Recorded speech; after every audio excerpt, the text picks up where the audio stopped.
G'day and welcome to episode 5 of Cephalon Squared. I am your host, Cephalon Greg. I'm joined as always by my co-host, Cephalon Lucas. How are you doing? Good, mate. How's your week been? It has been an interesting week. It's been crazy, but such is life. How about yours? Also, very hectic week. All the fun new tidbits for Warframe and all the stuff that has arrived on PC. Yes, exactly. It has Crazy. been a crazy week and there's lots of news to get into. So we should probably just do it, I reckon. Yep. Get straight Yep. into it. Straight. So we start with the Xbox Platinum sale. That started on the 14th and it's continuing until the 28th of August. Same deal as on the PlayStation, up to 40% discount, depending on the pack. So everyone now has their Platinum sale. But just on that, I mentioned I started a PC account recently and I didn't realize how much cheaper it is to play on PC. It's amazing. I suppose they don't have all those overheads, but man, take advantage of the Platinum sale, console users. That's all I can say. Apart from that, sorry, I sort of went a bit melancholic at the end there. Started thinking about how hard life can be sometimes in the trenches. Twitch gear, Twitch stuff. There's a new Twitch promotion that has just started. This one's going until September 14th. And you get 50 plat, untradeable plat, of course. You get a 7-day affinity booster and a 7-day resource booster. So nothing terribly special, but pretty damn useful for players of this wonderful game that we know and love. If you do have a Twitch Prime account, you can get that for free. If you don't, sign up for a free Twitch Prime account. It's free for 7 days, I think it is, and then you can just cancel it, and you'll still get that Twitch promo. So it's pretty cool. Definitely worth getting. Definitely. Yeah. I mean, even just for the 50 plat, you can get some Warframe slots or weapon slots or whatever you want. It's Get a good. former bundle. Former bundle, yeah, or some catalysts or reactors, whatever you want. It is good. Thank you, DE. Now you've put this next note in here. New sound changes for better immersion. Yes. Do you want to cover that? Yes, there was a post on Twitter early this week mentioning that they were changing some of the sound, the background sound for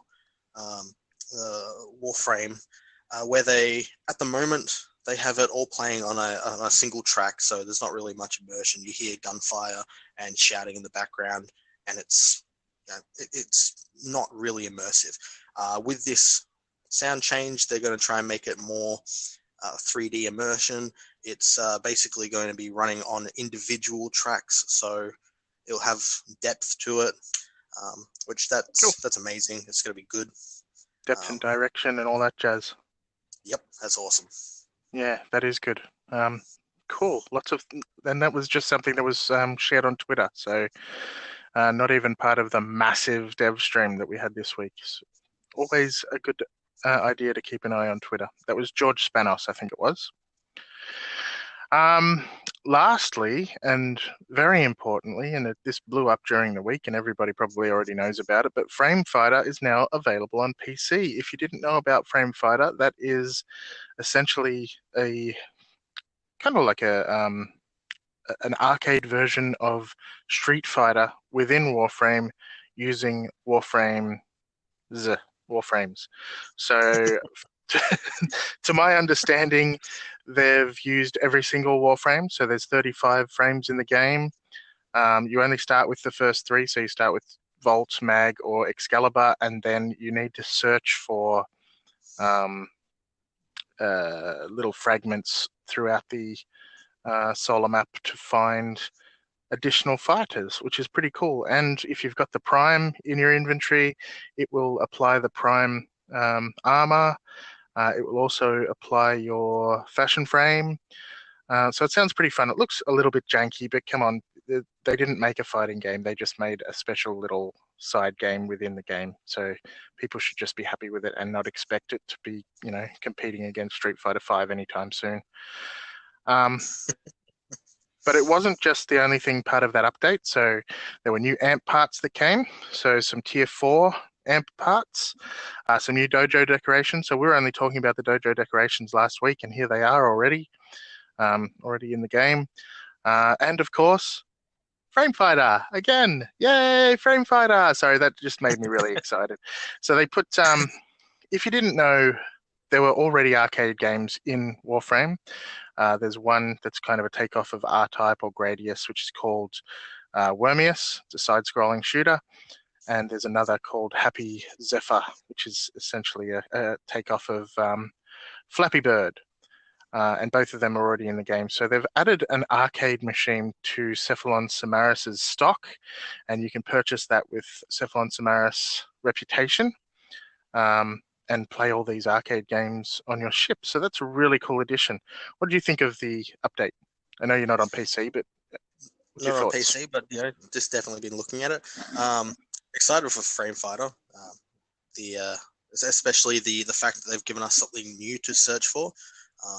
So it's going to take up quite a bit of time, to get that specific character that you've always wanted to play Street Fighter with. So I'm looking forward to that.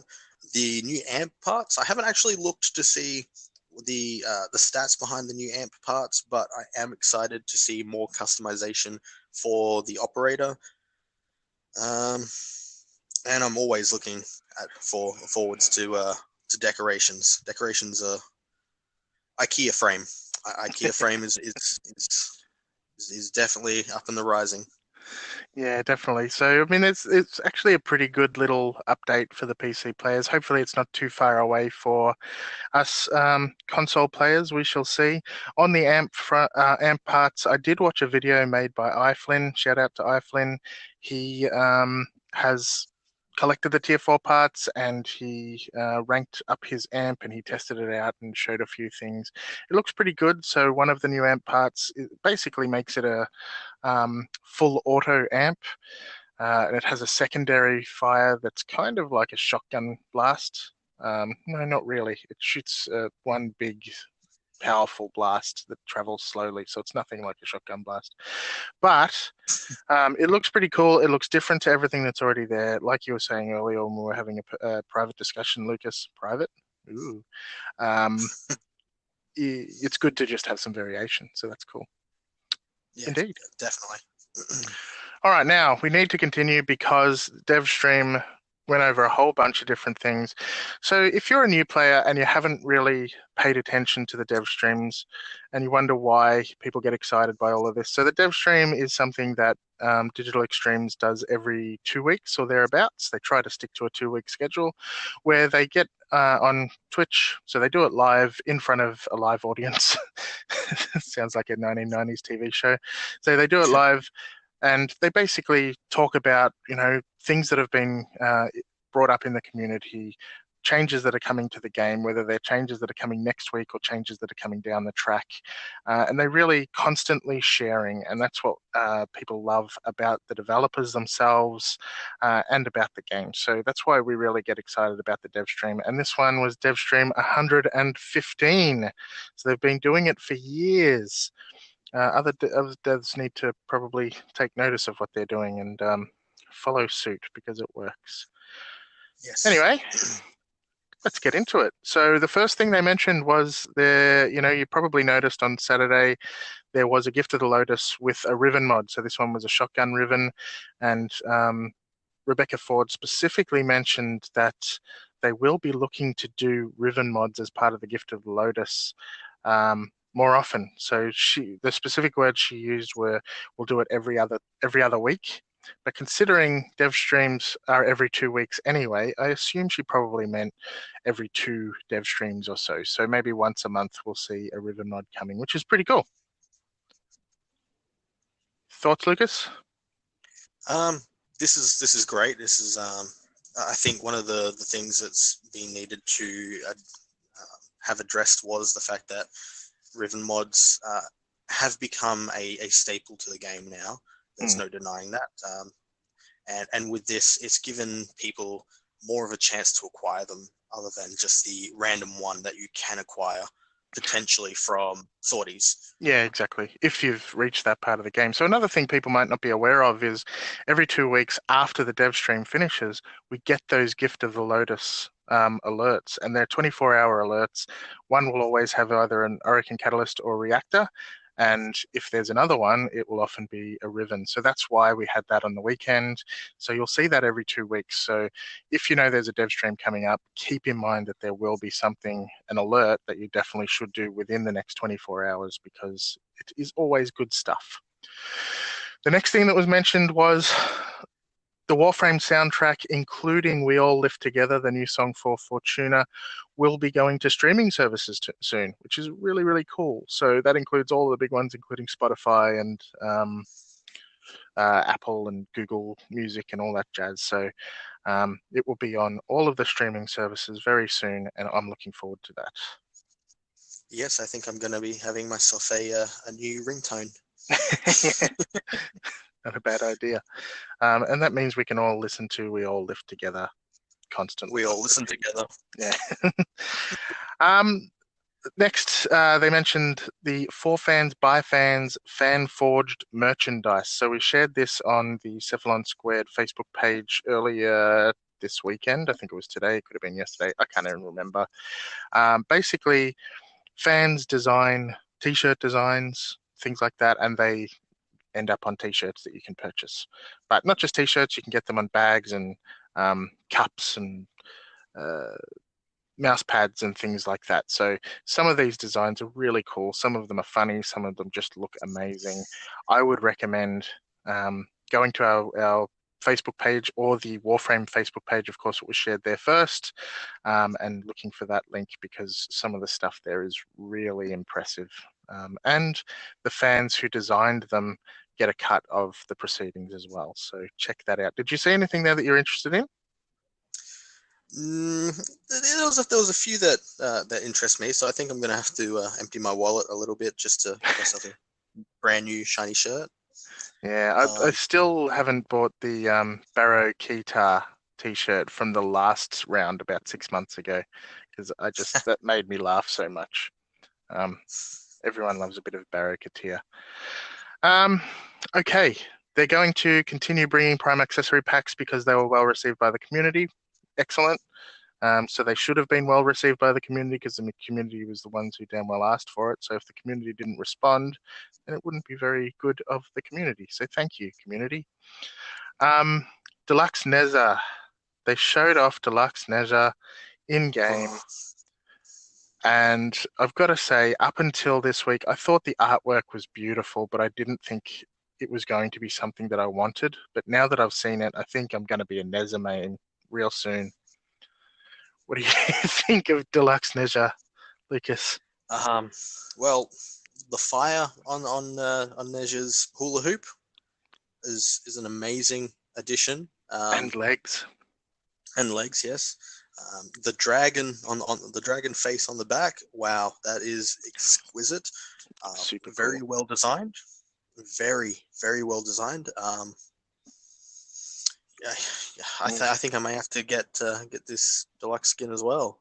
Yeah, it looks really good. So, congratulations to DE for making things that are actually worth getting. And it's not just DE, of course. That one was designed by Liger. So congrats to Liger for coming up with an amazing design. It's fantastic. Next, and I'm not necessarily going in order of what was discussed in the dev stream because there were things that were sort of split out and I want to try and keep things together. So I think this was mentioned a little later down the dev stream, but I'm going to mention it now. Garuda, the Gore frame, is planned to be released with Fortuna. So she is going to be the Fortuna Warframe, much like Gara was for Plains of Eidolon. And again, she looks exactly like the type of thing that's right up my alley, so I'm looking forward to her, although we haven't actually seen any in-game renders of her. I suppose we'll see that after Revenant's released. I know you're looking forward to her as well. Yes, yeah, I definitely am. One of the things I'm hoping they do with Garuda is that the big wing blades that she has, I hope that is going to be an Exalted Tonfa. Exalted Tonfa. Give it to me, please, DE. Hmm. You would be interested to see what they do with that. I mean, the artwork had her impaling someone on those bladed wings that she's got on her arms, and I couldn't quite figure out exactly how that would work. But if it is a tonfa, it could work. But you know, impaling and holding them there on your arm like that would be weird. But still, I'm Yeah. I'm very much looking forward to her because she just looks cool. All Yes. right. Next, there was a massive, massive deep dive, deep dive into the K Drive, um, showing off lots of tricks. So apparently, lots of people were asking, are there going to be more tricks? Are there going to be grinds? Are there going to be leaps of faith and things like that? And the answer to all of those questions was yes. And it looked fun as hell. Oh yes, yes it does. Yeah, so I mean, it also looked a bit difficult. So Rebecca was trying to do some grinding and just couldn't pull it off. It's probably hard because she probably was sitting a fair way away from a monitor, um, and I don't think she uses a controller very often. Just to give her some excuses, but it still looks really fun. The tricks themselves are tied to the Vent Kids, which is a faction within Fortuna, and it's going to be a literal grind, a reputation grind for customizations and things that you can get from the Vent Kids. So as you do the tricks, you get reputation, which I think is a really, really cool idea. Lots of fun. And there's going to be a racetrack. Yes, yes, racetrack. Oh yes. Did they say it was going to be one racetrack, or I thought they mentioned there were going to be a They few scattered throughout? they mentioned there may be more than one. It was a little bit the language they used was slightly unclear, but they did say the word racetracks, so it Yep. suggests there's more than one, which is cool. And I hope they do it so that you can sort of actually race with friends. There's a timer and things like that. It'd be interesting if they can figure out a way to implement that. We shall see. But either way, I'm looking forward to it. That's going to be cool. When it comes down to the appearance of the K drive itself, how it looks will be modular. So it'll be much like a Zor. You'll be able to collect the different pieces aboard the engine and the turbines.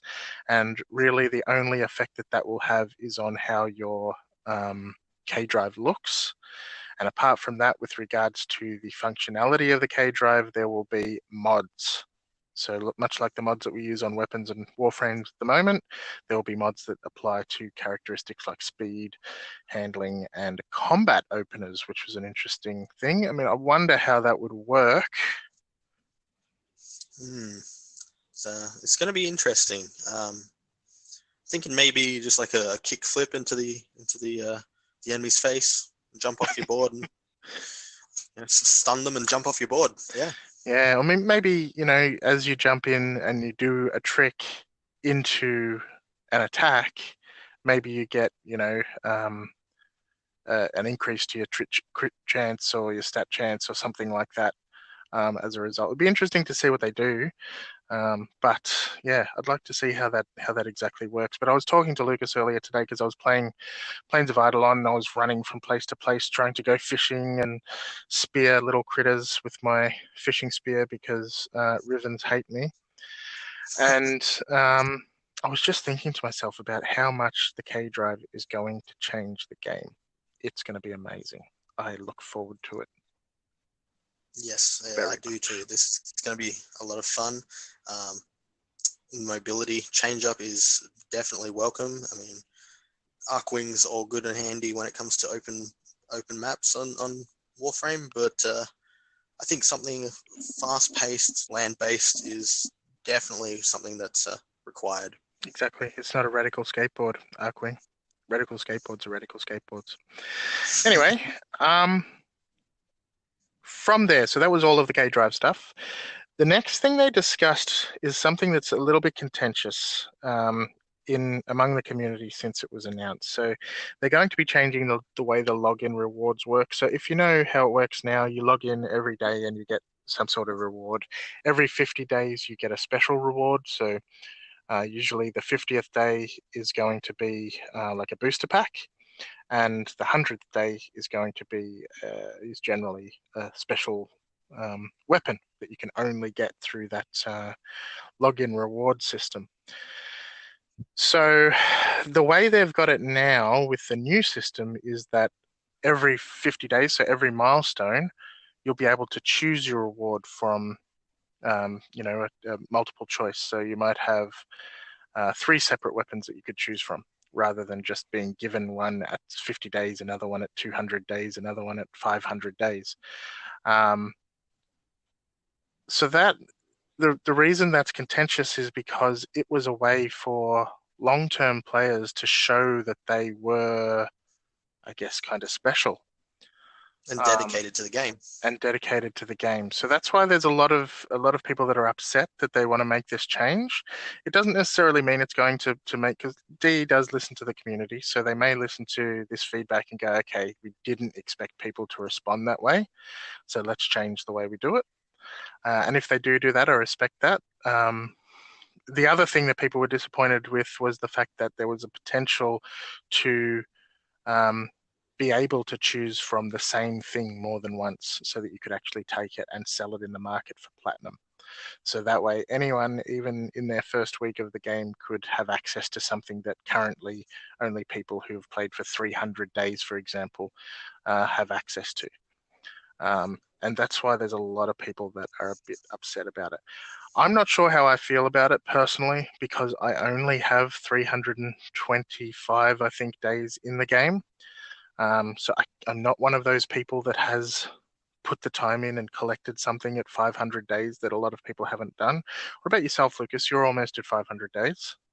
Nearly at 500 days. Now I got no issue with the selecting of a reward. No issue with that whatsoever. I think that was something that was well thought out of.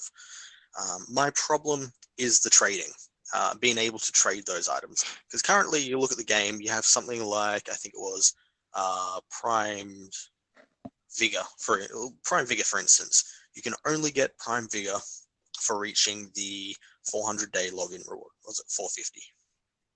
One or the other. One or the other. Yeah, exactly. But you can only get it from doing that, which means you can only acquire one of that mod.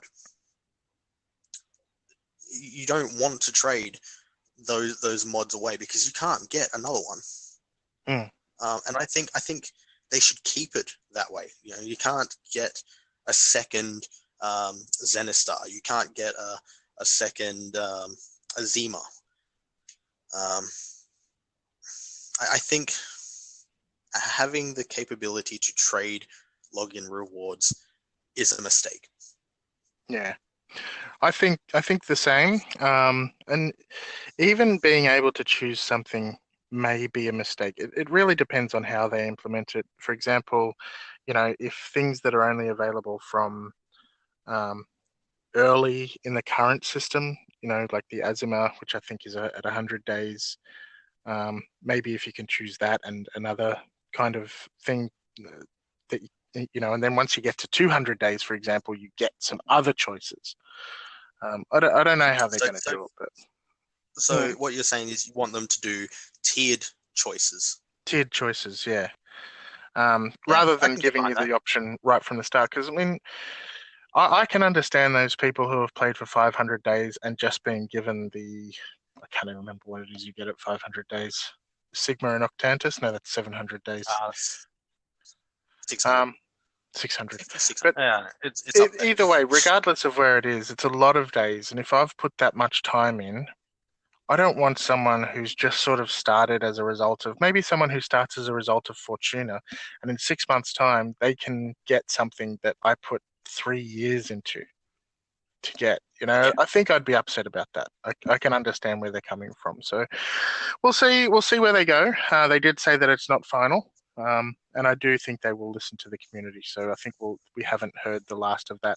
What I will say, though, is that the new system looks good. It's built into the new login screen, so it looks amazing. Yeah, it looks good. It looks good. Aesthetically, it's great. Yeah. Functionality-wise, needs work. Yeah, we'll see where it goes. The next one is much more exciting and positive.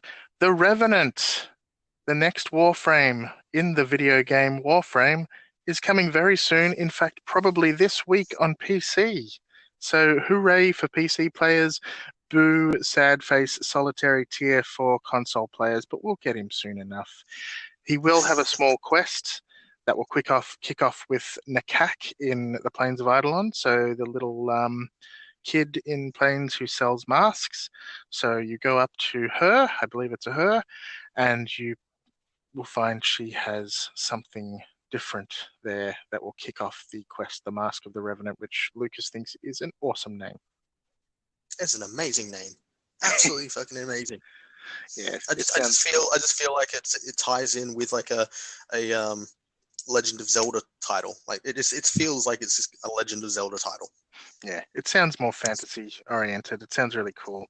And it is going to have some origins, of course, for Revenant as part of the storyline and some Plains history. So some history of the Plains of Eidolon, which is cool as well. And we're all looking forward to that. I suppose that's because he is an Eidolon frame. So um, it's going to tell some of that history, which is very cool and tied to the main story of Warframe. So I think there's some good stuff coming with that. They've made some changes to his abilities, so he's got a passive now, or they've mentioned what his passive is, which is basically it's an area of effect knockdown when his shield is depleted, and I think that's a pretty cool passive because generally your shield is depleted when you're surrounded by a bunch of assholes that have just depleted your shield, so they can get knocked over. Take that. Yeah. So that sounds pretty cool. And his number one has gone from 20 thralls, so being able to create an army of 20 little dudes, down to a maximum of 4. Massive change. What are your thoughts, Lucas? I welcome this change greatly. Yeah. Previously, when they mentioned the 20 thralls, I thought this was extremely overpowered, and I felt as if it was going to remove a lot of the fun factor from this frame, which is pretty disappointing. I haven't enjoyed a few of the last couple of frames. So now when they've mentioned that they dropped it down to 4, my expectations for this frame has risen up, and I cannot wait to get my hands on him, and he's going to be amazing. Yeah, actually, the gameplay they showed of him, he looks really fun. Like his abilities all seem to sort of mesh into each other. And I saw Rebecca as she was losing life, she would go into the Reeve, which is the smoky dude form, and she'd steal people's life to refill her health and shields. It just looks really sort of functional and fun.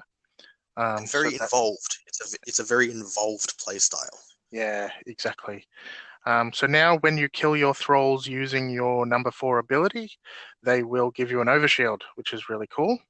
But Lucas was saying that he believes they've removed the pillar of light or the electrical pillar or whatever it was, the radiation pillar, I think it was. They've removed that. So, but that's all right. Like you said, it was That's all really right. overpowered in the past. Yes, definitely. So there's more balance. Great passive. First ability that is functional but not overpowered. The second ability that is pretty good defensive wise, and gives you a chance to line up the first ability thralls. Third ability, great for escaping and healing and recharging energy. And of course, your fourth ability, which is just amazing at destroying everything with fucking Lasers. bloody laser sparkle fingers. Mm-hmm. Can't Great, complain about laser fantastic. sparkle fingers. And He will be coming with also, 2 weapons. Yeah, go on. and also the alternative helmet looks amazing. Yes, I'm glad you brought that up. I, for one, don't like the wispy beard. So the alternative helmet doesn't have a wispy beard. It's got a wispy comb over instead. And I'm okay with that. I'm okay with the wispy comb over. It It looks feels heaps very better. Mongolian. Yeah, Very Mongolian. I reckon he looks awesome. So I'm looking forward to him a lot now. He will be coming with 2 weapons. One of them is the 2-handed katana that they've been talking about for months. I'm not sure it really fits an Eidolon frame, but whatever. they're all space ninjas, aren't they? Doesn't really matter. He won't be coming with the two-handed space katana. Space katana? Yeah. Because that will be shipping with Melee 3.0. So it's going to tie into some of the new combos and things for Melee 3.0. So that's coming later. I'm okay with that. But his other weapon is called the Phantasma, and it's a shotgun. Talk about it, Lucas. The Phantasma, well, all I can say from it so far is that it is basically going to be very much like the Phage. It is a energy-based shotgun. Aesthetically, it looks amazing. Functionality, we'll have to wait until it gets released to see how it actually handles. Um, but I Aesthetically, can it looks like a understand. hammerhead shark. Yeah, well, yeah. Looks kind of I weird. can understand why they have decided to go with an energy shotgun. I mean, it would make absolutely no sense if they went a ballistic shotgun with an energy-based frame. Yeah, So it's it a suits. good fit. But we'll have to wait and see to see exactly how the functionality of it is. Mm. And Phantasma's a cool name. I like it. I don't Oh know yeah. if it suits it, but it's just a cool name. Oh, Revenant, Phantasma. Yeah, True, I can see it. it works. Phantasmal Revenant. Mm, Maybe, possibly, mm, maybe not. mm. Okay.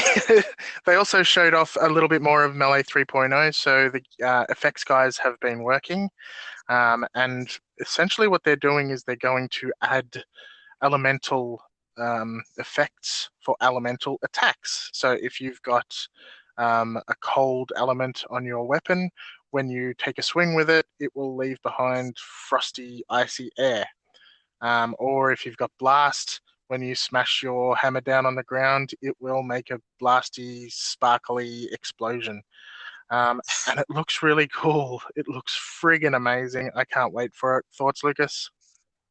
Functionality wise, it's just there for appearance, It and is. it looks fantastic. Yeah, So yeah, I'm the same. Cannot wait for it. bring it. Um, the game looks beautiful as it is, but giving it more beauty. Just yeah, keep bringing the beauty. Yes, exactly. Now, I know you're not a massive fan of brawler weapons, Lucas, but they did show off No. some of the brawler weapons. I think they showed off the Kogake. Um, what did you think of the Kogake in action Um, for Melee 3.0? Did it look the Now I same? have a lot of sparring weapons or brawler weapons myself. There, it didn't appear to be that different from where I'm sitting, but I can see that there were slight differences. I mean, the gap closer didn't seem to be all that great of a gap closer. I could be wrong, but It's kind of like a we'll have to wait and lunge. see. Yeah, Yeah, it didn't seem to be that big of a deal. Like not when they showed in the last dev stream, like the daggers was like a massive leap forwards. yeah, This one just seemed to be more like a step a dash. instead of a leap. Yeah. Yeah. Yeah, I got to agree. I do like to use some of the sparring weapons. Um, but I felt like the every other weapon that they've shown off so far has been far more impressive than the sparring weapons. And I suppose what can you do when all you're doing is throwing punches? But Yeah. yeah, I guess we'll have to wait and see it in action. But yeah, I sort of had the same opinion. All right, I've lost my place. Ah, there we are. Okay, this is really cool, and this next part that they showed off is really something for those high level players. Lucas is one of the people that should be more excited about this than I am, but I am very excited about it because I've been planning to make some proper end game builds for a while, and this has forced me into it. So I actually spent most of the day today and yesterday um, leveling some frames and some weapons. So what's coming is elite alerts. So these are going to be high level alerts starting at level 80 to 100 enemies. There will be no revives. So if you go in solo when you die, that's it, you're over. If you go in with a group revives will work, but if they can't get to you in time, you will be dead and gone. No more revives. And there'll be high credit and high endo rewards, plus a special cosmetic, most likely an emblem. and the more times you do it, the emblem will glow brighter. And apparently these alerts will be released hourly. So every hour, an elite alert will hit somewhere on the map. So this will be something that's kind of bite-sized, kind of difficult, and really only for those players that have put a lot of time into their weapons and their warframes. What are your thoughts, Lucas? I'm looking forward to this straight up. There's no denying that this is going to be amazing. Finally, some content that is to a degree replayable. Well, more frequent. It's going to be more frequent than some of the high tier missions that we have so far. Talking about the talking about the sorties. Yeah, talking about the sorties. I'm looking forward to it. It's, as you said, an hour between each one. So you can basically just go absolutely ham on these on it all day, if you have the time, that is. The reward, the cosmetic emblem, I know they did show something on Twitter. It looks amazing.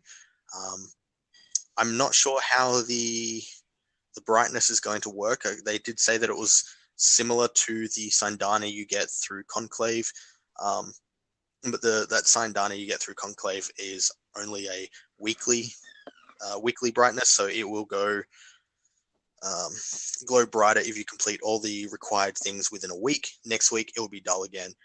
I'm hoping that's not the case with the emblem. I'm hoping it will be a permanent brighter, so eventually just absolutely blind everyone with how bright and shiny your emblem is.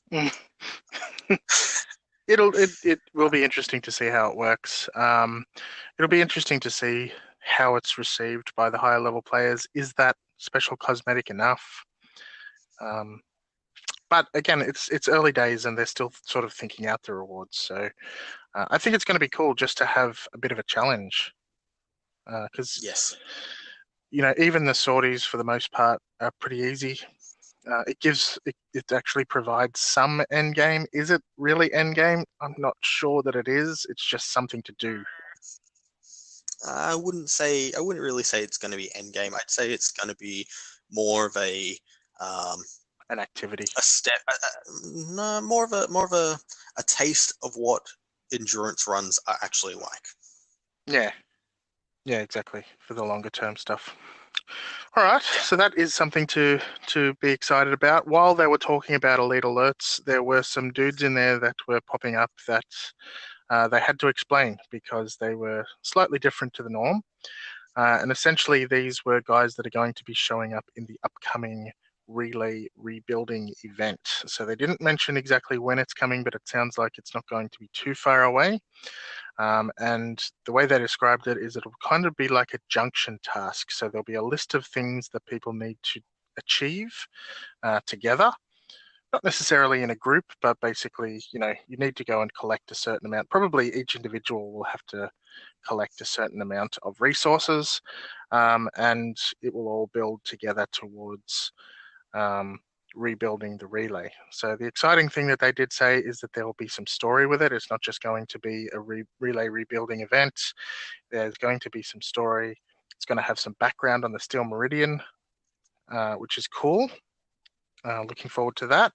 And there will be a new relay at the end of it, but not just an addition to the relays that exist, but a completely different relay with new components and new surprises and things like that. So it sounds like it's going to be pretty cool. I know we did talk about it last week, but a little bit more information is always good.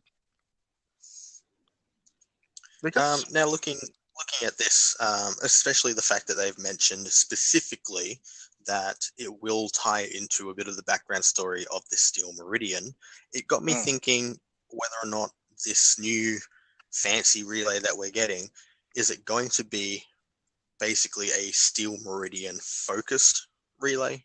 And if so, does that mean we can expect relays in the future for every syndicate? It's hard to say at this point, because if it is Steel Meridian focused relay, does that mean you've got to go to that one just for Steel Meridian, then you've got to go to another one for Red Veil and another one for another thing, and it sort of fragments things. As long as you can access everything from the one place, that's what makes a public space good. But if it's themed, that's another thing. Yeah, yeah, I get that. But one of the things that's kind of irritated me with the syndicates at the moment is that they are individual armies. It's a war going on between the different syndicates, yet they all sit on the same relay right next door to each other. Yeah. It is kind of weird. The storyline's a bit weak around them. So hopefully, at the very least, hopefully there's some sort of strengthening that comes out of that. We'll see. Um, Yeah, we need to plow on though because there's still a lot more to go. Quickly though, the yes. operators may get appearance loadouts, much like Warframe, so that will be cool. So if you want your little dude to look a little bit differently um, in the future, you can switch between different appearance loadouts, which is cool. And they showed a bunch of stats. Now, this may not be interesting to everybody. It was interesting to me. So they basically took a look at the last week of play. They didn't mention whether it was just on PC or whether it was across all platforms or what, but they looked at the last week of play across all players. Let's pretend it was across all platforms. And basically, they looked at what frame was used the most. And they use this as an example to say, well, people complain to us about Nyx, for example, and say to us that Nyx needs a rework. So they use that kind of data to look and say, okay, well, how much is Nyx being used compared to the other frames? So what they did notice out of that is that Nyx is not being used very much at the moment. She was actually probably in the bottom 10%. So clearly, as a result of that, it probably does demonstrate that she needs a little bit more love. But some of the other interesting stuff that came out of it was who gets used the most. So I've taken some notes. They showed the average across all players, and the top 5 in terms of usage was Excalibur number 1, Rhino Prime number 2, Excalibur Umbra number 3, probably because he's brand new and it was only the last week, Volt and Saren Prime. So they're the top 5 across all masteries. At mastery rank 25, it's very, very different. So you've got Loki Prime, Saren Prime, Volt Prime, Rhino Prime, and Mesa in at number 5. And the interesting thing that Lucas pointed out to me was when you look at all of the masteries, because they had them all sort of mapped out one after another, after about mastery rank 15, the use of Warframes was very similar between all of the different masteries. So Yeah, pretty much after mastery 15. Yeah, go on. yeah, it evened out quite nicely. Hmm. To basically everybody was getting used roughly about the same amount. Slight differences in popularity still, but Yeah, it wasn't as noticeable as it was in the lower mastery ranks. yeah, it was really interesting. So clearly the higher ranks like Loki, Saren, Volt, Rhino, and Mesa, and obviously some of those are for clear reasons. Volt probably mainly due to Eidolon hunting. Um, Loki because he can turn invisible. Saren just kills everything she looks at. Rhino's a tank, and Mesa is fun. It makes sense. Great, Um, great reasoning. yeah, so that was pretty interesting to me. So I thought I'd share a little bit of that. Okay, a couple of more quick things. Railjack color customization is a thing now, so they've basically given you the ability to color customize your Railjack. We knew that was coming, but they've shown it in progress. And they also let it slip that there's a whole bunch of new Warframes in progress. So Revenant's coming out this week, hopefully. Garuda is coming out in the next couple of months. She's coming out with Fortuna, but they also mentioned one that they're calling Wisp, and that they mentioned that there's another 2 frames unnamed that they're working on at the moment, and they're looking at getting as many as possible out by the end of the year. So I think all 5 of those would be overkill personally, but 2 or 3 would be amazing if they could get 3 out by the end of this year. I'd be really happy. Yeah, I agree. 3 would be the absolute max. I mean, looking at the year's progress so far, we've only got Korra. So Yeah. Cora, and now Revenant. So 2 frames in a year. It's not great progress. No, But, with everything else that they've been working on, you can't really fault them for not being able to get so many frames out. yeah. Um, And there's only four so and a half months left. yeah, so getting 3 frames out, I think, is going to be tough, very, very, very tough, but it's doable, and I'm hoping for 3. I'm hoping for 3. There'll definitely be 2. We know that much. Garuda's coming out with Fortuna. Revenant's next week, but if they can get that third out by the end of the year, that'll be really cool. So we'll see how they go. All right, and that was all of the Devstream 115. So as you can see, there was a hell of a lot of information to cover. Lots of obviously really cool stuff coming to Warframe very soon. Some of it this week, some of it in the coming months. Lots of really good changes to look forward to. It is a great time to be a Warframe player. The next Devstream, unfortunately, is 3 weeks away because Reb Ford in particular is going on vacation. So yeah, the next 2 weeks will be without a dev stream and therefore without a Gift of the Lotus, but there'll still be plenty of stuff happening, I am sure. Alrighty, next section, let's give out some beginner tips. I decided this week that I'd do something a little bit different and I'd just go over some things that beginners may notice that they don't understand.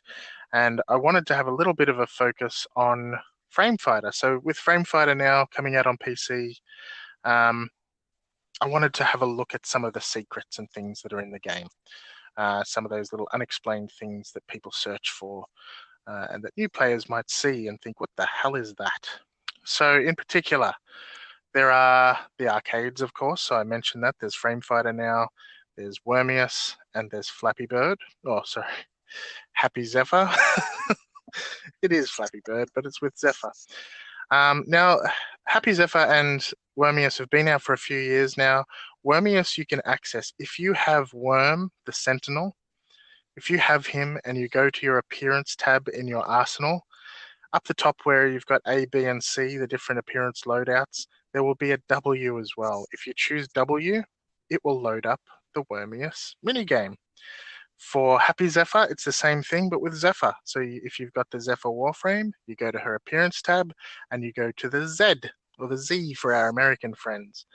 And that will take you to the Happy Zephyr minigame. So anyone can access them at any time. I have been informed by one of the guys, Manable, in our Facebook group that you can still access those mini games from that way, even now that the new arcade has been released.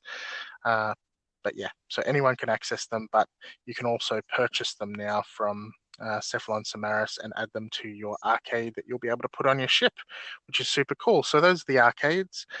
There's also Cephalon fragments. So on Mars, by the time you get to Mars in the early game, you are asked as part of the Mars to Phobos junction to scan 3 Cephalon fragments. And you may be wondering what the hell a Cephalon fragment is. So sometimes you'll see a blue glowing thing.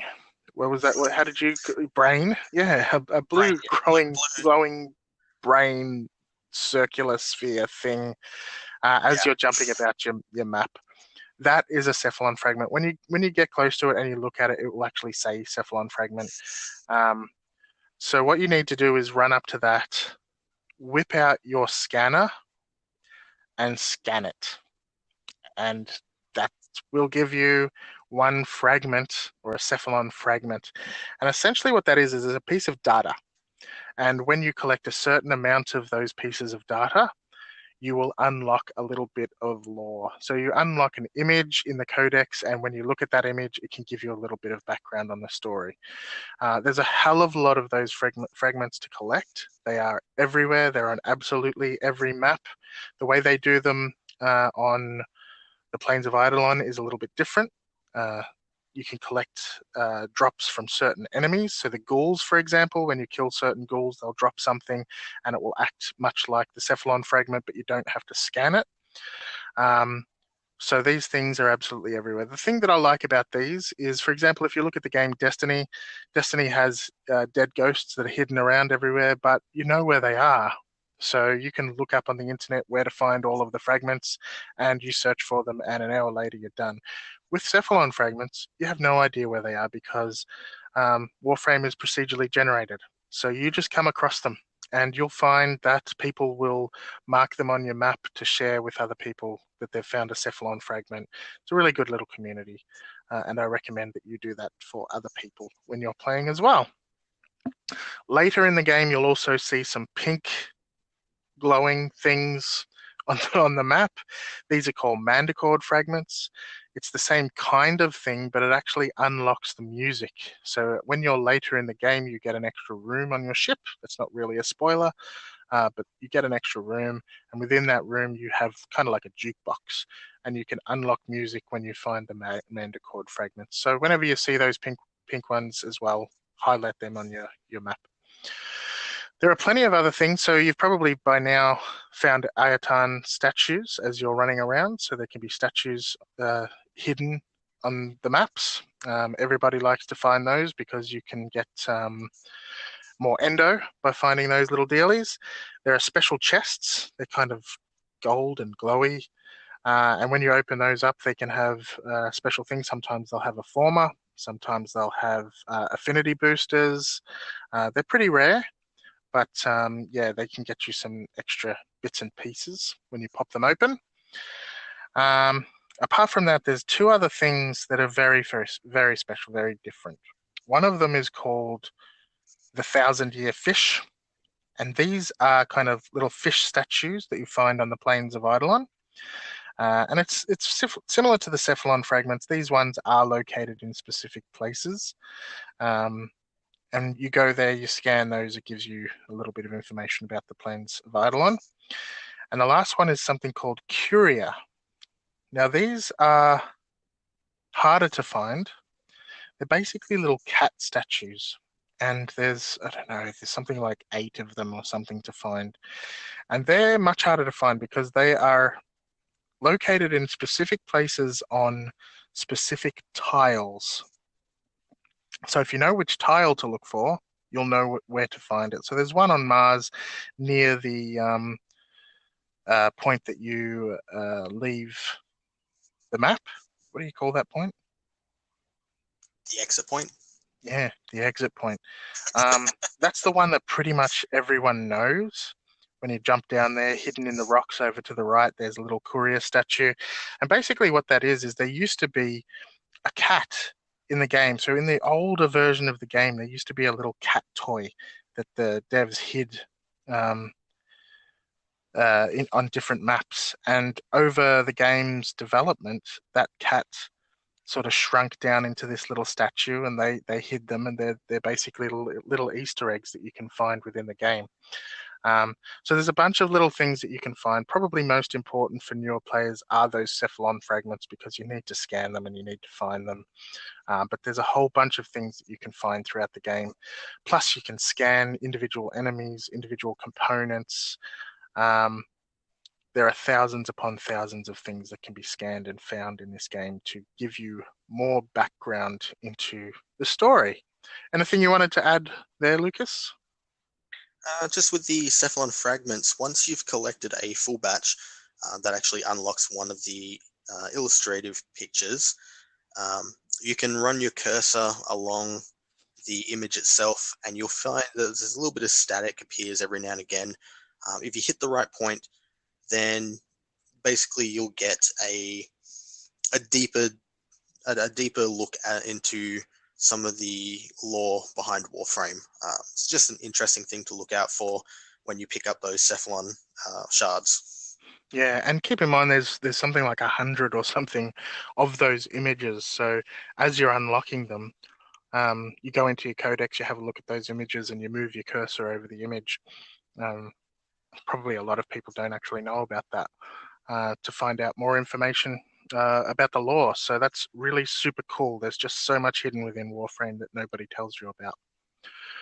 Okay, advanced tips. Lucas is continuing his advanced tips in regards to the corrupted mods that are found on the derelict. So last week he did Yes. narrow-minded and overextended. This week he has 2 other ones. So what have you got for us this week, Lucas? Well, first up this week, we're going with Fleeting Expertise, which is a corrupted mod that can give up to 60% energy efficiency, but at the cost of negative 60% duration. Apart from the derelict fault runs, this mod can be purchased. The average prices at the moment are PC 35 to 60 plat, PS4 20 to 40 plat, and Xbox One 30 to 50 plat. Now, efficiency has an indirect cap of plus 75%. So a rank 5 fleeting expertise with a maxed out streamline can get you maxed out efficiency straight up. This is a good little tip to remember because a maxed out fleeting expertise will drop your duration more than it is needed to be. Myself, I'm using this mod on my Titania for an endless pixie build. I'm looking at about 5 minutes just in pixie mode without having to pick up any extra energy. So it's a really, really good mod for those long-running drain abilities. Another one you could also use it on is the Desecrate Necros. Since Desecrate doesn't actually have a duration and is based on a drain again, efficiency is always good for that. Any thoughts there, Greg? No, definitely. That Necros idea is very cool. One I hadn't thought of. Of course, once you've got that augment for Necros, you don't necessarily need that. But anything you can use to help you be more efficient is a good thing. But fleeting Well, see, the expertise. efficiency Yeah, go on. the efficiency would still also cut down the health costs as well. It Efficiency does. applies to the Okay. health cost. Yes. Okay. So yeah, it works quite well with the Desecrate Necros. It requires less health to get more loot, and you're going to be getting a heap of Drop a health shitload orbs of from health anyway. enemies anyway. Yeah. Yeah, so you'll be keeping yourself alive and That's, basically getting free loot. yeah. Gotta love that Desecrate Necros. Cool. Yes, you do. And secondly is Transient Fortitude, which gives a plus 55% ability strength at the cost of a 27.5% duration, but it is rounded up to 28%. The prices for Transient Fortitude are PC 20 to 30 plat, PS4 20 to 40 plat, and Xbox 25 to 40 plat. A couple of good frames to apply this would be Frost and Rhino, especially if you decide to go for a more defensive build, as both Snow Globe and Iron Skin are influenced by strength but not duration. So do you have any other frames that you would intend using this mod on? There are people out there that use Transient Fortitude on Trinity for her EV build. So basically making her pulses for the energy vampire stronger, but they go shorter.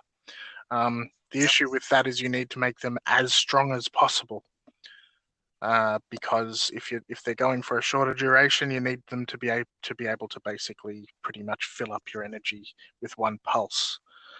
So yeah, throw on some Intensify, some Augur Secrets. exactly. Yeah. Make it super strong. Yeah, at the cost of all Strength. your duration. Yeah, and although the negative for Transient Fortitude is a bit of duration, it can actually be negated entirely by the basic continuity, primed continuity, and Constitution.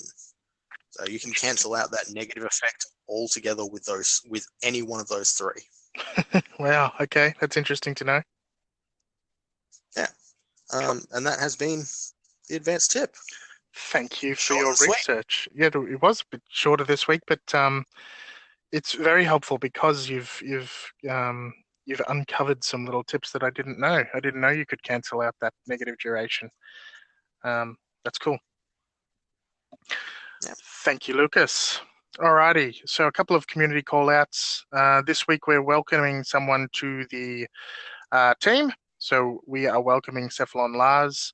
So Cephalon Lars is a young gentleman, also Australian, who reached out to us to let us know that he wanted to help, to see if there's anything he could do. So he's going to help us out growing the community. So he's going to help us in particular at the moment just with the Facebook page and Discord. So you'll see him around on both of those pages. We don't necessarily need moderation at this stage. We're not quite big enough, but we are growing fairly steadily. So eventually we may. But please welcome Cephalon Lars. And yeah, we will hopefully all be able to work together to provide some good stuff. And lastly, this came today. On the Cephalon Squared Facebook page, I put a little post up asking if there was any last minute suggestions or last minute requests. Perry mentioned that he experienced something recently that he thought was a bit strange. So he shared a video that he recorded of himself during some gameplay, and after completing a mission while flying back to his orbiter, something funny flashed up on the screen. And it sort of looks like a glitch, or it sort of looks like you're intercepting some other transmission when this script comes across your screen. The script is actually written in Oracle, so it is, and it goes really well with the beginner tips that I had as well. So it's kind of an Easter egg that was added. It was added with the second dream. And basically it's Oracle, and the information therein has some tie-ins to the second dream story. It mentions in particular Margulis, one of the characters that is discussed in the second dream, as well as some of the things that happen within the second dream storyline. I don't want to go into too much detail about what's mentioned there because, spoilers and all that for some of the players who may not have played the second dream. But Perry was wondering what that was. So that's what it was. It was an Easter egg that was basically put in the game for the second dream. Anything else that I've missed out on that? No, you pretty much covered all that. But just want to point out there for those people that have passed that point of the game or don't really care about spoilers, you can find the translation on the Warframe wiki. Just type in Oracle language and it will come up with a full list of every single point that the Oracle language is shown in the game, and with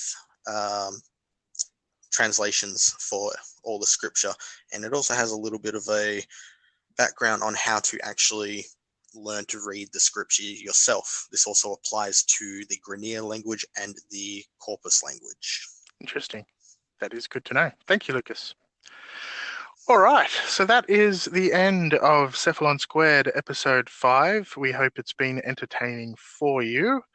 As always, you can find us at Cephalon Squared on Facebook, Twitter, and YouTube. We have an email address if you wanted to get in contact with us, which is just cephalonsquared@gmail.com. Reach out to us, ask us questions, have a chat with us. If you want to be one of our community guest stars and you want to have an interview, we do have one coming up next week, and we've got a slot on the next episode as well. Reach out to us. Let us know you'd like to be that person. We have a Discord as well. I'd love to see more people joining the Discord. We're having a lot of great conversations in there. And we'd love to boost that. You can find details for getting an invitation to our Discord on Facebook and Twitter. I have pinned those to the top of both of those social networks. You can also get in contact with us via Anchor. So if you've got the Anchor app, there is the ability to leave us a message up to a minute long. So you could introduce yourself, ask us a question, and you can be part of the show. Give that a shot. Otherwise, give us a rating on your podcast platform, whether it's iTunes or whatever the case may be. If you enjoy the show, let other people know you enjoy the show. Give us 5 stars, please. That would be lovely. and we will check out your reviews, and it'll make us smile. Making us smile is a good thing. I have been your host, Greg. I am Mad Capsules on Twitter. I have an ugly website called madcapsulesgaming.com. Who are you, Lucas?